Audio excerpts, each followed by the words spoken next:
आता पाहूयात सविस्तर बातमीपत्र। महाराष्ट्रातल्या 45 जागा आपण जिंकत असल्याचा विश्वास काँग्रेस प्रदेशाध्यक्ष नाना पटोले यांनी व्यक्त केलाय। जालना लोकसभेचे मवियाचे उमेदवार डॉक्टर कल्याण काळे यांच्या प्रचारार्थ सभेमध्ये ते बोलत होते। पहिल्या टप्प्यातील सगळ्या जागा आपण जिंकत असल्याचं सांगत नितीन गडकरी निवडणूक हरणार असल्याचं वक्तव्य नाना पटोले यांनी केलंय। नांदेड, परभणी, हिंगोली सहित दुसऱ्या टप्प्यातल्या सगळ्या जागा महाविकास आघाडी जिंकत असल्याचा विश्वास पटोले यांनी यावेळी बोलून दाखवलाय। यावेळी आघाडीचे उमेदवार कल्याण काळे यांचं कौतुक करत युतीचे उमेदवार रावसाहेब दानवे यांच्यावर पटोले यांनी टीका केली आहे। सकाळपासून आम्ही बारामती लोकसभेच्या शेवटचा दिवस होता, तिथे एका सभेला गेलो भोरमध्ये। तिथून आम्ही कोल्हापूरला गेलो, कोल्हापूरचा पण आजचा शेवटचा दिवस आहे। तिथून कार्यक्रम करून आता आपल्या जालना या ठिकाणी आलो। अजूनही 2 ठिकाणी पुढे सभा आहे, त्यामुळे आम्ही थोडक्यात या ठिकाणी आपल्याला सगळ्यांना मार्गदर्शन करूनच पुढे जायचा निर्णय घेतला आणि त्यामुळे आपल्या सगळ्या प्रमुख पदाधिकाऱ्यांची या ठिकाणी ही सभा आपण या ठिकाणी बोलावलेली आहे। खरं तर ज्याप्रमाणे सगळ्यांनी सांगितलं की महाराष्ट्रामध्ये ज्या पद्धतीचं वातावरण आहे, आपलं पहिले नागपूर विभागातल्या निवडणुका झाल्या, त्या ठिकाणी 5ही जागेमध्ये आपले काँग्रेसचे उमेदवार होते, महाविकास आघाडीचे उमेदवार होते। 5ही जागा आपण पहिल्या टप्प्यातल्या जिंकतोय आणि गडकरी सुद्धा निवडणुका हारतात। दुसऱ्या टप्प्यामध्ये पुन्हा अमरावती विभागाच्या निवडणुका झाल्या, तिथेही 5 जागा होत्या।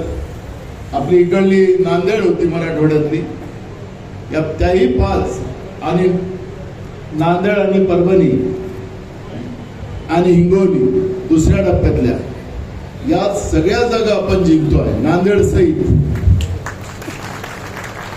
आणि आता तिसऱ्या टप्प्यातला मी परवा लातूरमध्ये होतो, सोलापूर, कोल्हापूर आणि बारामती असेल, अशा खूप जागा आता तिसऱ्या टप्प्यातल्या आहेत। या तिसऱ्या टप्प्यातल्याही जागा आपण महाविकास आघाडी म्हणून जिंकतो आहे।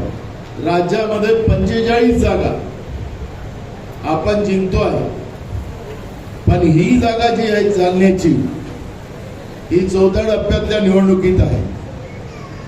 आपल्याला पहिले सगळ्यांना म्हणजे जसं कैलाश बघाशी म्हणाले, मी कैलाशलाच म्हणालो की तू लोकसभा यावेळेस लढ, कारण की आता तुम्ही 3दा आमदार झालात, आता तुमचं प्रमोशन झालं पाहिजे। जालन्याच्या तुमच्या लोकप्रिय आमदाराचं प्रमोशन करायची मी इच्छा व्यक्त केली होती, पण आता कैलाजीने सांगितलं की मला उभं नाही राहायचं आहे लोकसभेसाठी। त्यांनी मग राजेंद्र राग असतील, डॉक्टर कल्याण काळे असतील, अशा लोकांची नावं सुचवली।